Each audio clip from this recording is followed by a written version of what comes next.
Good morning, everyone. I hope your day is going well.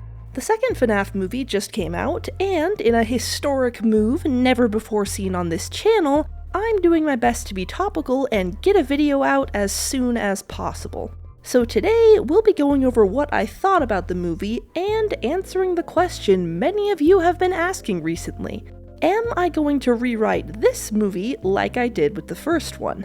In case this is your first time here, hello! I'm the Insightful Llama, and I wrote, voice acted, and storyboarded a 3-hour rewrite of the FNAF movie. Which obviously begs the question, am I going to do that with this one too? I'm going to answer that question, and I'm not going to make you wait until the end of the video. If you only care about what I thought of the movie, you can skip to this time code. And if you just clicked on this to see if I was doing a rewrite of this second movie, you have to promise that you're going to watch the rest of the video too. I'm being very nice and putting this at the start instead of making you wait for however long this video is going to be, so do me a favor and just watch it all the way through. I promise it's gonna be fun, and I would love to hear you respond to my thoughts about it. We cool? Cool. Alright, here we go. Am I going to do a rewrite of the second Five Nights at Freddy's movie? Short answer, yes. I fully intend to rewrite this movie. I've had some ideas for how to do it for a while now, but I've purposefully not gotten too attached to them because I wanted to wait to see what the actual sequel would do. And now that it's here, I can finally start actually setting the story in stone, and I'm really excited to do that. That being said, there is a long answer to this question too. I fully intend to rewrite this movie at some point, but I'm not going to for a while. I'm really proud of how the first one came out, but the way that I worked on it was really not healthy. The script writing I think I did okay with, but I drew that entire thing in 3 weeks, working basically around the clock. I was staying up 18 hours, sometimes more. I basically completely reversed my sleep schedule, and it was just really bad by the end. I didn't used to take melatonin, but after that project, I found that I needed to even fall asleep. Things are a lot better now, I'm fine, don't worry, but I really don't want to do that again. It was really bad for my health, and I'm trying to take care of myself because I love myself. So, for the FNAF 2 rewrite, we're going to be going slow and steady. The rewrite is not going to be the next video I release, and it's probably not going to be here for the next several videos. And when I say several, I mean several. It's gonna be a while. I'm not going to give a specific date for when it will come out because I don't want to do that to myself again, but rest assured that I am working on it just in the background of other projects.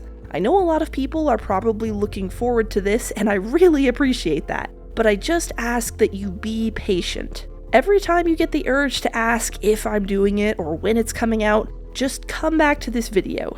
It is being worked on, it will happen. I'm just doing my best to make better decisions and be healthier about working on it.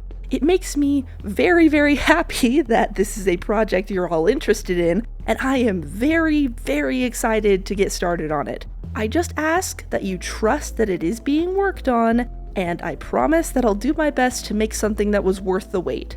Thank you in advance for your patience, and I hope to see you all there when it eventually releases. Now, on to the movie review.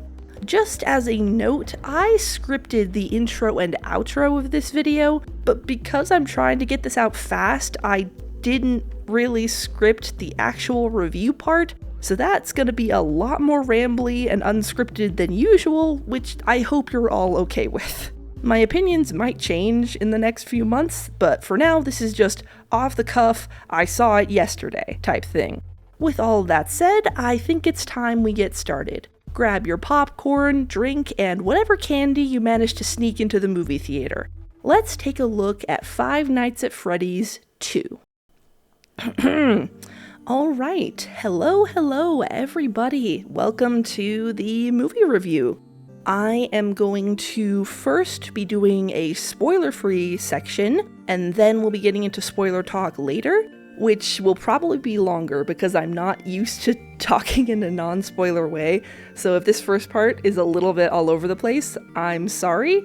I'm just trying to do my best for the people who haven't seen the movie yet. And I also ask that if you guys want to talk about what happened in the movie in the comments, please mark your spoilers. Let's try and keep this experience just spoiler-free for everyone. If you could just mark your spoilers, if you comment on them, I would really appreciate that. Alright, I've made a little bullet point list of things to talk about that I made before seeing the movie, so we'll start with that. What did I think of the movie right out of the gate? I thought it was pretty fun. It's, I think if you enjoy Five Nights at Freddy's, and especially if you enjoyed the first movie, you will really love this one. It has a lot of fun things that go on in it. There's a lot of fun set pieces. You'll get to see the characters you know and love on the big screen. The animatronics look fantastic, just like they did with the first one. The set of the actual restaurant also looks fantastic. It's just a really, really cool thing. The kills, I guess, because there are kills in this movie, like there were in the first one. Those are, I think, pretty creative and very cool a lot of the time. And so, yeah, generally, I think if you enjoyed the first one and you enjoy FNAF, you'll probably have a good time with this movie. That being said, me and my husband both, we saw it together, because obviously, we were just a tiny bit disappointed with the story. We felt it could have done a few things differently, a few things better, which, like, I mean, and maybe it was because I was going into it with the view of, like, I might rewrite this, but yeah, definitely some things we might have changed. We talked about it a bit afterward. Not gonna get super into the details, but bottom line is, I think there were a couple things the movie could do better, but overall, it's a very fun time. I think if you go to the theater wanting to see the sequel to the FNAF movie, you will have a very good time. And it is a fun theater experience. The experience we had was very nice, and we enjoyed ourselves. But yeah, overall, in terms of general plot, I will say pretty good, and it is a fun time. Does it always make sense? Not really, but it is fun, and I think that's a lot of what people want out of a FNAF movie, so I think you'll have a good time. In terms of the next thing I have on my bullet point list to talk about is characters, and I have some listed here. Character of Mike. He is mostly the same as the first movie, cares a lot about Abby. He's not nearly as sleep deprived in this movie, because they kind of solved that with the first one. I was quite frustrated with him at some points, but he's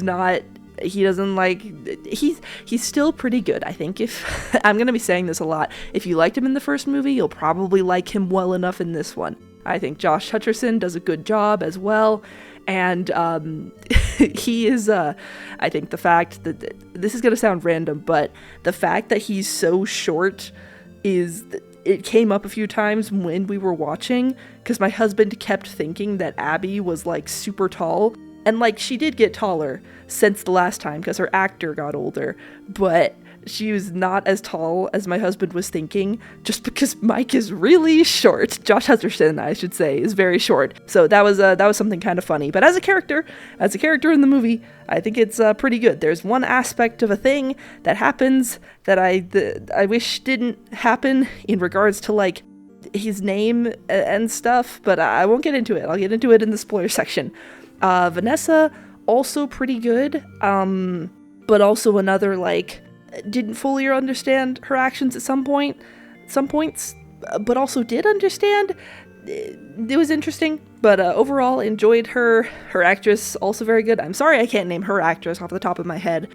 She's not as well known to me, but yeah. Abby's an interesting case. I know a lot of people in the first movie, they found her annoying, and I can understand that. A lot of people don't find the precocious child like archetype to be very endearing. A lot of them find them annoying, but I think Abby was very well done in this movie. She still has that precociousness about her, but I think the fact that she actually, like, looks quite a bit older helps with that. And maybe this is my personal taste as well. I didn't find her annoying. I found all of her actions, like, understandable. She was a very interesting character, and it's interesting to see her get older as the movies go on.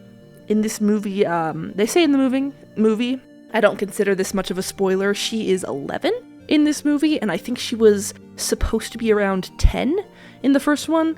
Obviously, it's been a couple more years than that, so she's gotten quite a bit taller, but yeah, I enjoyed her character, I enjoyed what was going on with her, and yeah, I mentioned this a little in the plot the review, I guess, but the animatronics as characters, animatronics, like I said, look fantastic. They look amazing. There is a certain weight and heaviness to them that I think they always try to emphasize, and looks very good. They interact a lot with their environment and with people, and it looks very good. With Mangle specifically, I really like the way it was done. With that, I won't get super into that, and Mangle is responsible for one of my favorite kills, actually, near the start of the movie. But yeah, they look fantastic. I'm sorry if in this section I'm just dancing around stuff. I'm not used to doing spoiler-free reviews, but we're good. We're doing our best. We are doing our best here. Okay. And in my, like, list of quote-unquote characters to talk about, I just have MatPat listed, because MatPat is, like, voicing Toy Bonnie. He doesn't, there aren't as many voice lines from Toy Bonnie as I expected, but he does a very good job. And by that I mean that you almost can't tell it's MatPat. At least I couldn't tell. Like, if I hadn't been looking for it, I probably wouldn't have clocked it. And I think that's a good thing. Like, I think that speaks to MatPat's theater background and all that, and that he was able to, like, do a voice that didn't necessarily immediately ping as a MatPat. Like, I think that was really cool, and yeah, I enjoyed that. I guess I'll mention, yeah, see, that was the end of my bullet points list, so now I'm trying to think if there's anything I should mention. Like I said at the start, overall, I think if you liked the first one, you'll like this one. In the first movie, there was a character that kind of didn't get to do much. They get to come back in this movie, which I think is cool. Good for them. There was also, in this movie, there was more of an office section than the first movie got to have, which made me very, very happy. And I know that's a tiny bit of a spoiler, but I just want to tell you, it's something to look forward to. I enjoyed it. It was a nice time. But yeah. Oh, man. I've said it like 3 times, but if you enjoyed the first one, you'll probably enjoy this one.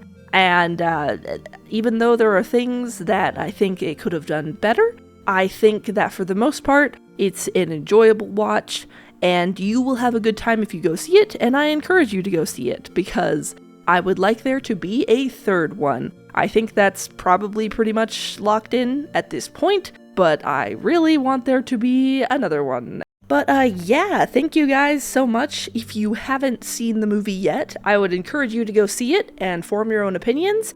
But just from my viewpoint, I think you will probably have a pretty good time, and I think that is fantastic. And yeah, come back once you've seen it so you can partake in the spoiler talk. Yeah, I will see you very soon, if that is you. Alright, now we're entering into the spoiler talk. I'm so sorry if that earlier section sounded stilted. I was just censoring myself the whole time because I don't know what counts as a spoiler. But anyway, what I was gonna say was, going into this movie, I had a couple of concerns. I don't know if it's correct to call them concerns, more like thoughts. I assumed that people might be harsher on this movie and its plot because there's no longer the novelty of, wow, the FNAF movie actually exists. And I think I'm gonna be sort of right about that, but also not quite, because if my theater experience is anything to go by, people are still very much like, oh my gosh, the FNAF movie exists. So they might be willing to look past this movie's flaws, which I should probably get into. This movie overall, I was not lying in the non-spoiler section. I think if you like the first one, you will like this one. However, I will say I was a bit disappointed. I was a little bit disappointed with this movie. And my husband was too. We both expected just a little bit more from it. I'm still following the basic bullet point list that I had before, but I'm going to be talking quite a bit more. In terms of plot, we both expected a little more, because the first hour of this movie, basically nothing happens. It's this movie, the first hour, it's a lot of setup, and then the last I think it's 55 minutes, because it's almost a 2-hour movie, but not quite. But yeah, the next last half is just full of stuff, which and all the stuff, there were a lot of cool ideas going on, but it was a lot. And because there was a lot, I don't think they focused well enough on any of the aspects. It was just kind of a lot, you know what I mean? And, yeah, so we were both a little bit disappointed. Just a little bit. I'm not saying this movie was terrible. I'm just saying that me and my husband, we were kind of expecting more from it. Let me put it this way. It definitely feels like a movie written by Scott Cawthon, or even more specifically, it feels like a sequel written by Scott Cawthon. Because the thing about Scott is, he likes to put all the things in. He likes to put in things that he knows the fans will like, and that's not necessarily bad. People will like the things, obviously. But also, from my personal viewpoint and my opinion, there's something to be said for having a little bit of restraint when it comes to how much you put in a movie, because I think that if you would cut one of the plot lines from this movie and just focused on the other two, those would have been a lot stronger. You know what I mean?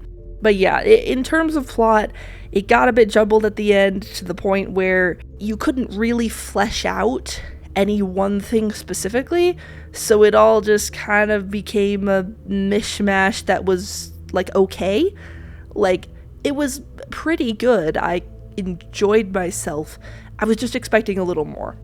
And I know it sounds kind of vague, but I'm really relying on you guys to have seen the movie by the time I talk about this. And I should really so at the very end, we've got the puppet storyline with her controlling all the things, and then she possesses Abby, and then Mike comes by with the music box, who Henry Emily's not his dad, which really confused me. I really thought they were setting that up, which is why in my rewrite I set that up too, but he's he's elsewhere. And then he plays the music box, and it goes out of Abby, and then Michael Afton, which we'll talk about him in a second. Michael Afton comes with he's here now, and he's somehow controlling the animatronics, which I don't know how he's doing that, because he's not he doesn't have a picture in the first movie, and there's no remote control or anything, but somehow he's controlling these animatronics to murderize them real bad, and then the other animatronics from the first movie come and kill them,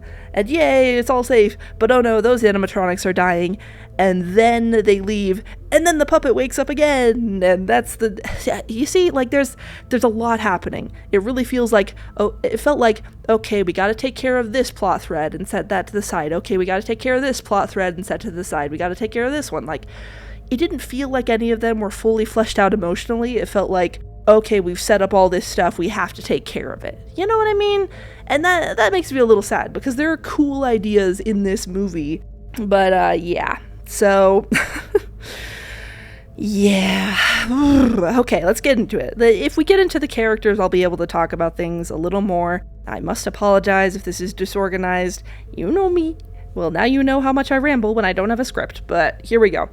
First character on the list, Mike. So frustrated with Mike in this movie. Okay, at the start, it's this, when we first got a trailer for this movie, I was kind of trying to avoid trailers because I wanted to go in without any expectations, but I did see one of them. I watched, the first one, and it was basically Vanessa's oh, you have this lie, you keep saying you're going back to fix him, but you're not gonna, and I thought it was gonna be one of those liar reveal type things, where it's Abby finds out that he's just staying away because he thinks they're dangerous, and it's gonna be like, you lied to me and blah blah blah. And I was prepared to be like a tiny bit annoyed by that sort of plot line, because I think it's just a little bit old, it's been done before, you know? But what this movie does is different, but I don't necessarily think it's better, because it turns out that the animatronics are just gone, and Mike was lying because he knew they were gone and he didn't want Abby to get hurt by that, which is different, but also, like, at least with my first thought, it gives his character a little bit of edge, you know, it gives it a little bite where it's like, okay, he's willing to lie to his sister, right? And this was one of the problems I had with the first movie, where, like, it never wanted to make Mike too unlikable, right? It did everything in its power to, like, after that first scene where he beats up the guy, it did everything to make it seem like, no, he's just a good guy, it's all a misunderstanding. And I found that a little bit grating, because I like it when characters have a little bit of rough edges, you know? It makes them more interesting. So in this movie, they took the possibility of him lying to his sister, and they made it so it wasn't like a choice he made that hurt her. It was more like, oh, he was just trying to protect her with this lie, which is, I don't know. I don't know if I like that. You know what I mean? Because it really just, yeah, and it gets revealed quite early on, so I'm kind of wondering why they did it at all. And also, it just really doesn't make sense for them to, like, vanish. Like, I don't understand how that could have happened and Mike not, like, freak out about it. I don't know. Yeah, I don't know. And some of the things Mike says in this movie, like when Vanessa pulls him outside and is like, hey, Abby, she's been to this place with a river, and you know, we as the audience, we know, oh, Vanessa, like, we saw her in the flashback, she knows about this, she knows this is a real place. And so she's about to, like, tell him.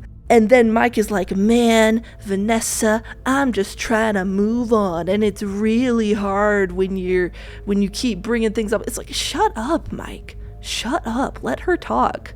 And then later he gets mad and is like, why didn't you tell me? She was gonna, dude. She was gonna. But then you were like, man, I'm trying to move on. Blah, blah, blah. Basically, the root of my annoyance is that it feels very dumb and contrived that they're not sharing information with each other. Because, like, the whole point is they want to not have the information shared so he can be surprised later. That's the whole point. And, like, if they want to do that, sure. But the way they did it is silly, and it makes me really annoyed with Mike as a character, because obviously Vanessa is, like, struggling with this. And I feel like if you just said, like, what's going on? Or, like, let her talk for 2 more seconds, then, like, the back half of the movie would have been way simpler. I'm annoyed with Mike, and I'm very annoyed with him at the end where he's like, stay away from us, Vanessa. You bring danger. I can't trust you. Shut up, Mike. Shut up. This is not... Okay. Maybe that's a little unfair. That's a little unfair. It is a little bit unfair. I'm sorry, Mike. I understand why, after all that, he would feel like, maybe I can't trust you, you didn't tell me anything. But it also feels, like, really contrived, because right before this, Vanessa looked at her brother, which we'll get to him in a second, but looked at her brother and was like, he was like, Vanessa, come home. And she's like, I am home. And then Mike is just like, stay away from us.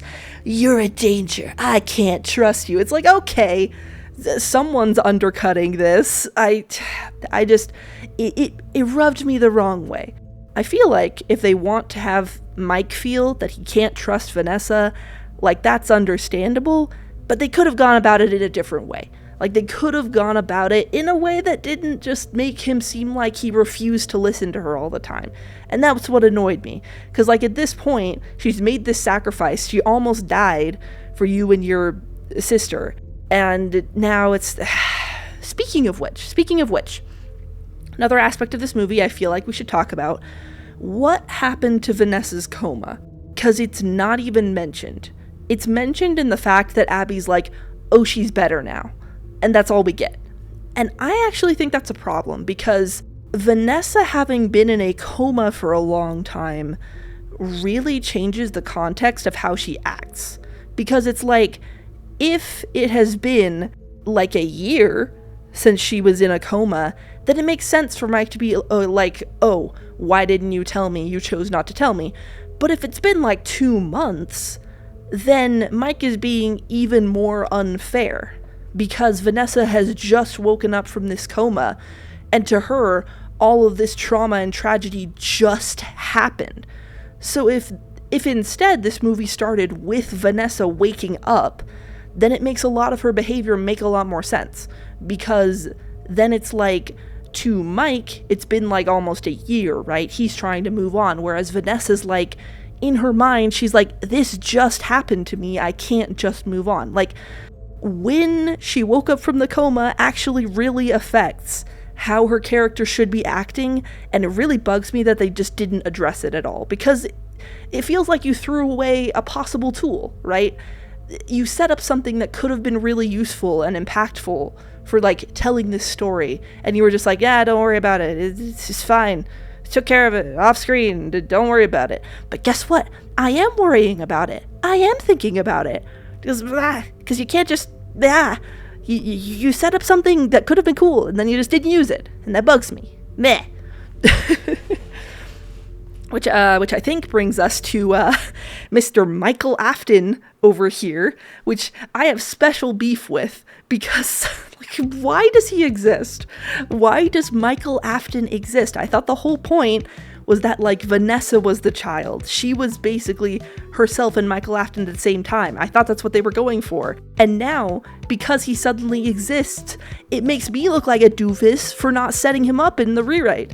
Like, I'm probably gonna have to include him in the rewrite of the second movie, but because I couldn't include any foreshadowing in the first one, now it looks like I'm the fool for just making him up out of nowhere. But no, the movie is the fool. The movie is the fool because the movie is the fool, because in the first movie there was no implication that she had a brother, none whatsoever. There's barely any, okay, to be blunt, there's barely any implication that she has a brother in this one.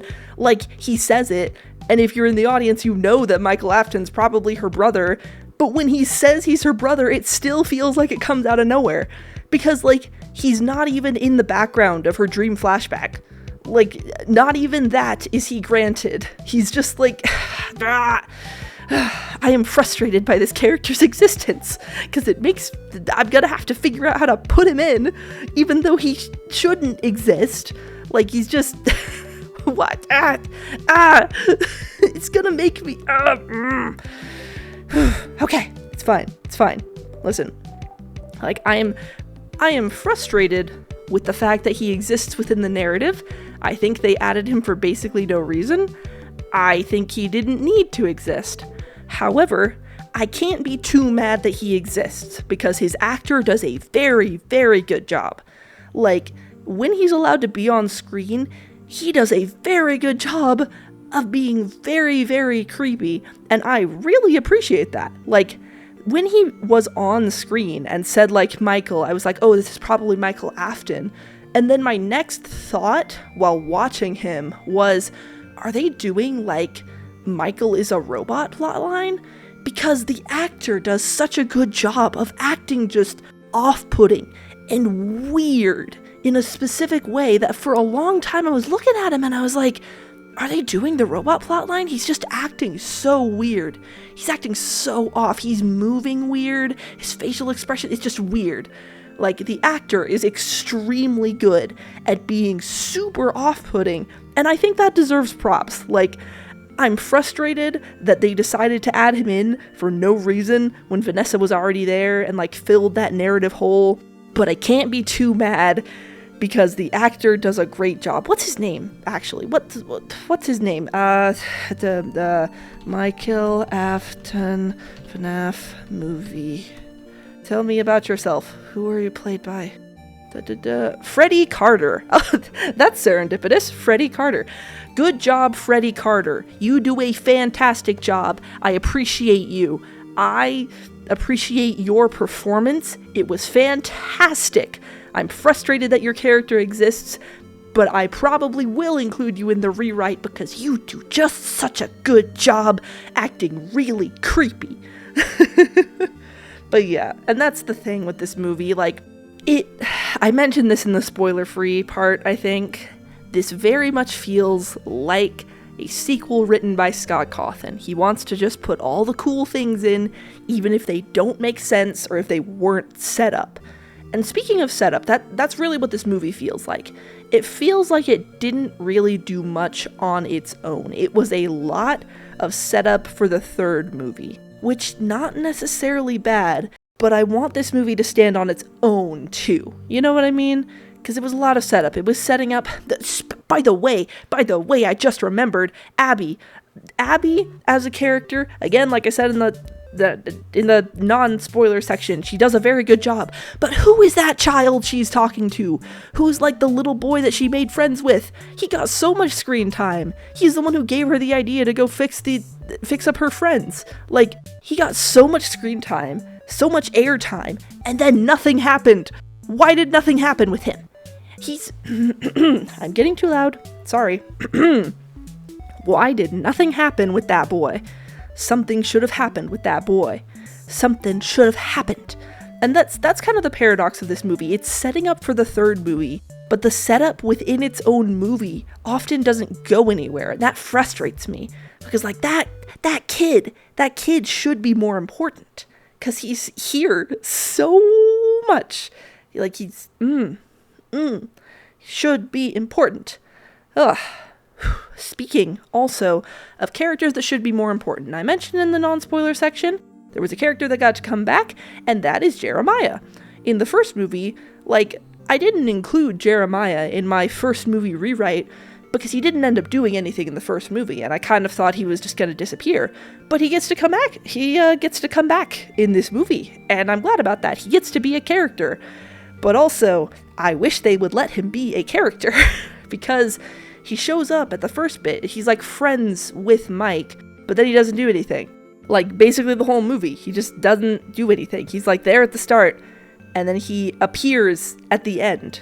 And like, he should do more, because it would be so interesting to see Mike interact with people he considers his friends. Like, that could tell you a lot about the character. Like, what sort of relationship they have with their friends tells you a lot about them as a person. And I think that would be a really cool way to go with this sort of thing. Also, like, a scene that's frustrating me, like, at the very end, Jeremiah, like, gives Vanessa a ride to the house, right? Which, fair, that's a fine way to use his character. That's not what I'm mad about.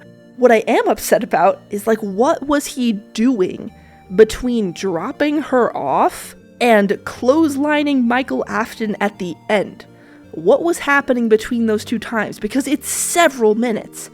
It is several minutes where he sees Vanessa go in to try and find Abby. They have that whole puppet thing. He would assumedly see Mike go in with the music box. Mike uses the music box to calm down the puppet.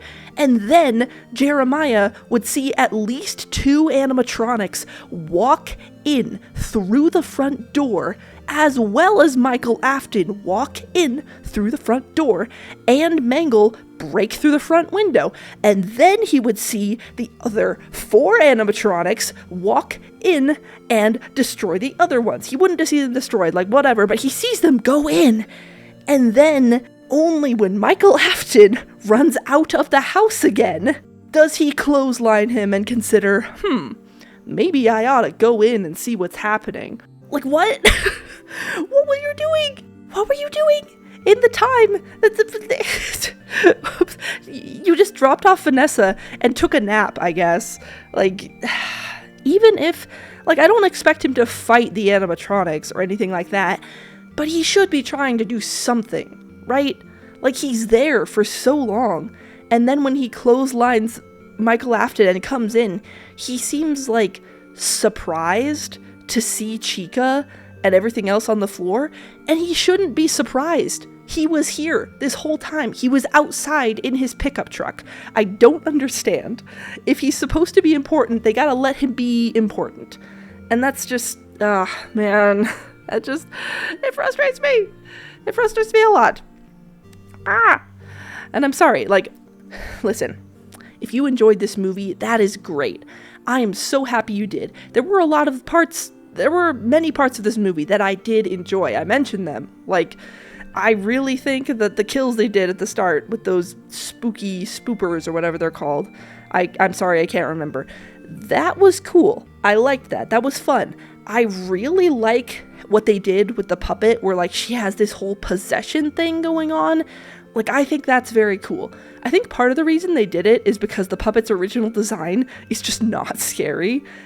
But using that as a means to like do this possession angle where she's possessing people, that looks creepy. That looks fantastic. No notes. Like, I'm happy about that. You can have a creepy possessing ghost story in your FNAF movie. Go all out. Like, I'm fine with that. That was great. I enjoyed that quite a bit. But also, did not enjoy that at the end, Vanessa was possessed. I don't necessarily have a problem with her getting possessed at the end. Like, I understand why they do that. But also, we don't see the car drive away. Like, Mike and the others are like 30 feet away max when she gets possessed. They would see it happen. And like, maybe they couldn't tell because they were far away. But at the very end, there's a tape left by Henry Emily, which is like, Henry Emily, that old thing. I know Henry is Charlie's dad in the canon of the games, but they were setting it up to be different, and it feels like they went against their own changes in the first movie to try and make this more like the canon of the games, and that bugs me, because it kind of feels like Mike Schmidt just got super unlucky, rather than him being, like, intertwined into the narrative. But anyway, what I was saying was, Henry Emily left a message at the end of the movie that's like, oh no, she's coming for you. Which, cool cliffhanger, but also, the puppet possessed Vanessa when she was like 30 feet away from Mike.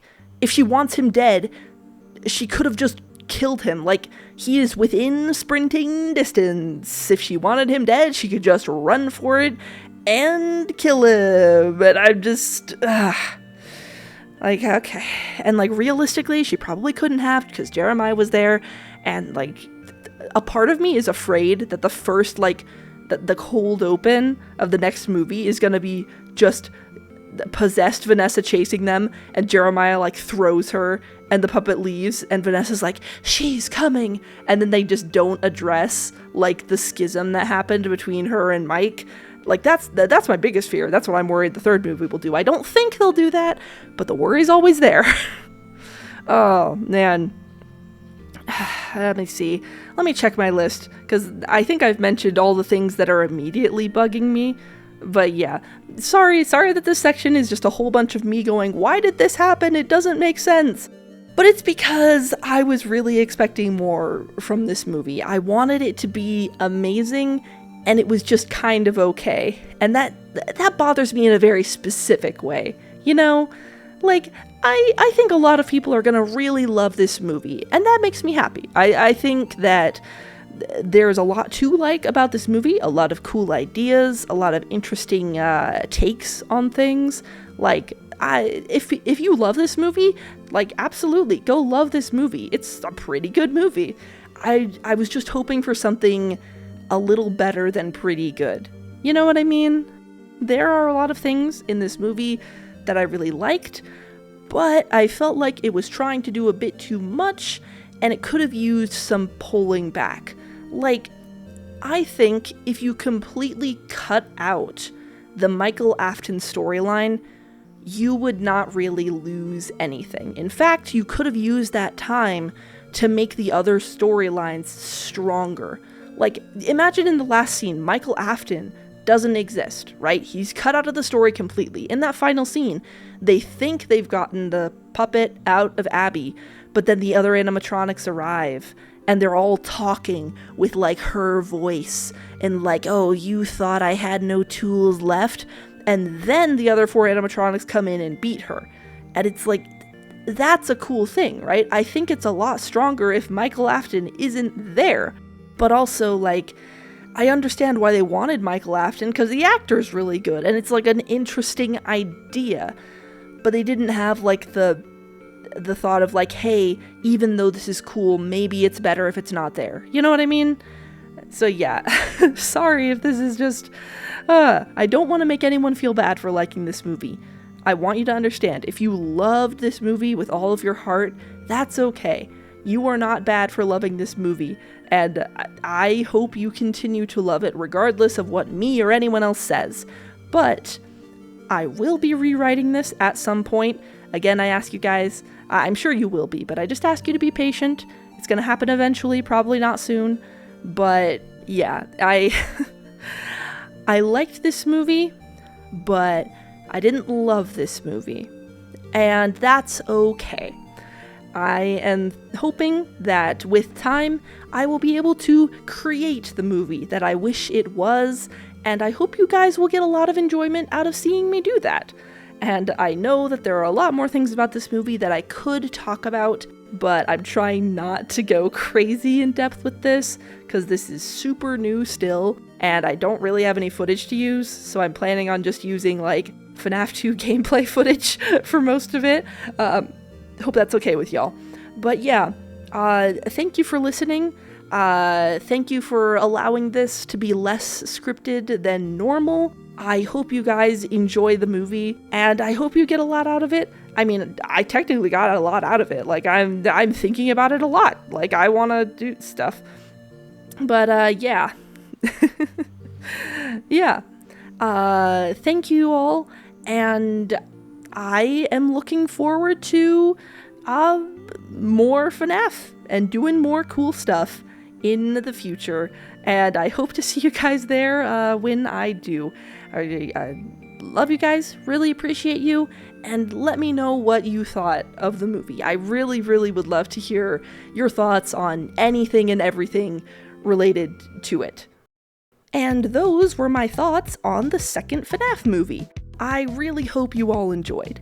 If you liked the more rambly podcast style of this video, then I suggest checking out my Patreon. For every video, I post a little behind the scenes thing where I talk about my process, things that didn't end up making it into the final video, stuff like that. It's really fun, and there's several up already, and if you enjoyed this one, you'll definitely enjoy those. Plus, any updates on the FNAF 2 rewrite will probably be there first, so if you want to know how things are going, I recommend joining. A special thank you to all the patrons already there, including but not limited to Snick and Perplexia Sphinx. Thank you all so much for watching, take care of yourselves and each other, and I hope to see you all again soon. Bye!